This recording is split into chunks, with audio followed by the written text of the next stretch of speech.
Hello, welcome back to the silence challenge. Today is Wednesday, day 13.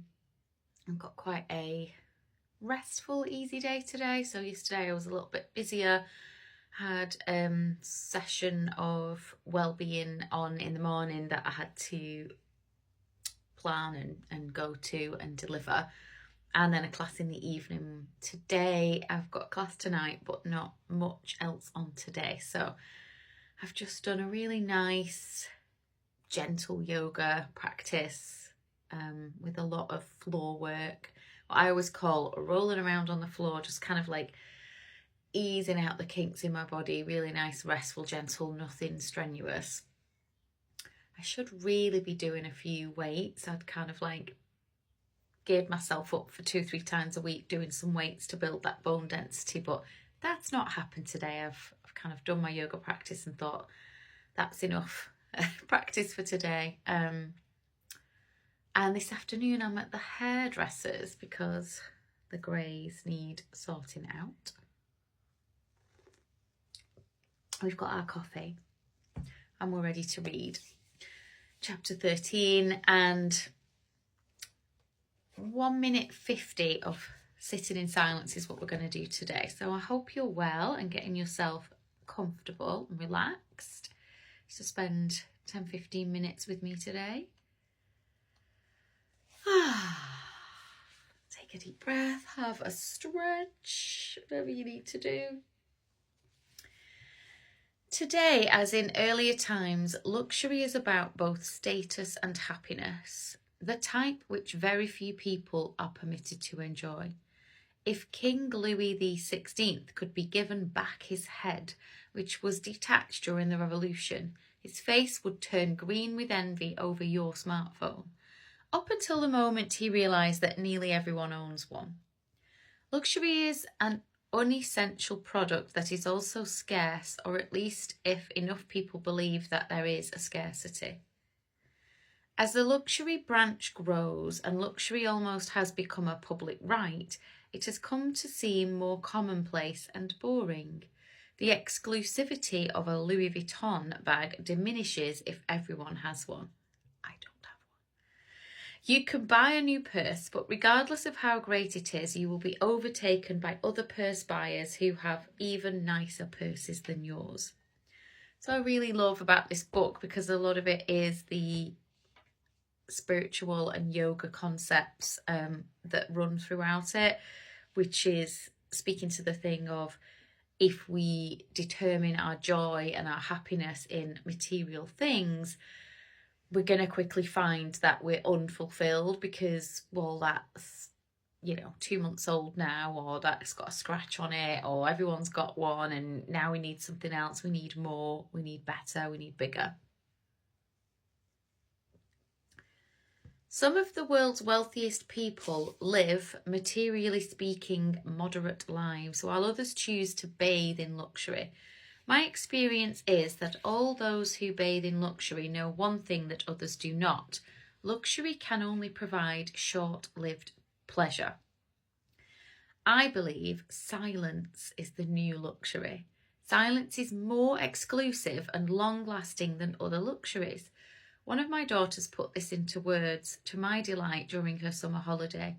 Silence is the only need that those who are on the constant lookout for the latest luxury can never attain. I'll read that again. That was one of those sentences that I was like, whoa.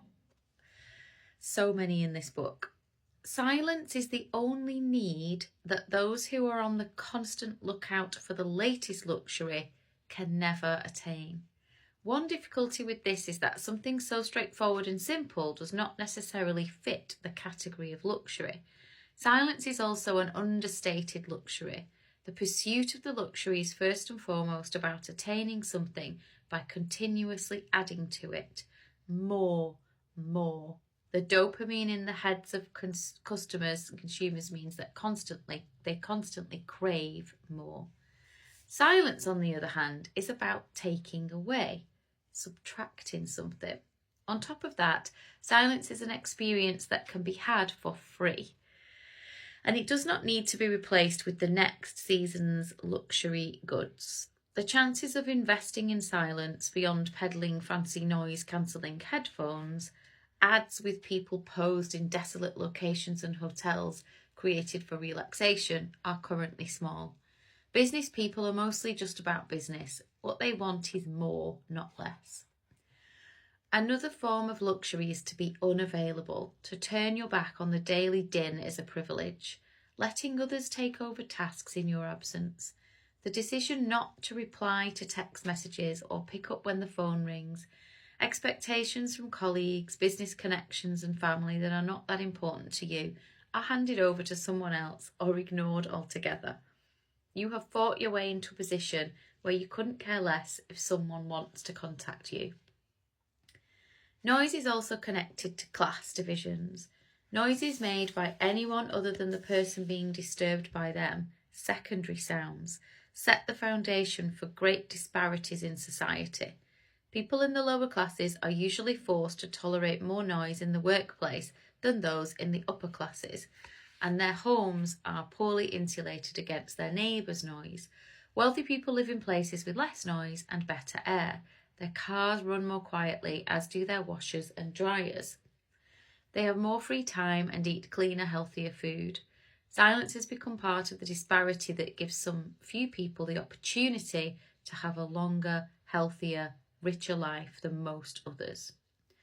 There are very few people who are able to avoid noise altogether. We learn to live with it because we think that we must. But noise is and remains a disturbing element that reduces our quality of life, not only for people, but for animals as well. I love waking up to birdsong, and there have been studies on how birds react to increasing noise levels in urban areas. The conclusion is that the songs of the birds have changed. Lower tones have disappeared and been replaced by higher noises that are able to compete with human noise. One consequence of this adapted birdsong is that it has become more difficult for birds to attract a mate. Thus, fewer eggs are laid. The development has been rapid, and researchers don't know yet whether this is an evolutionary shift. The cause is closer to home. Birds inhabiting urban areas are more agitated by the soundscape. Birds and people are different, but I nonetheless recognise the uncertainty that they exhibit. Silence is a luxury for every living creature. I hope you enjoyed today's instalment of Silence in the Age of Noise. We'll sit together for 1 minute 50 seconds. So when you're ready, get comfortable, take a nice deep breath. Let it go. Let's begin.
There we have it.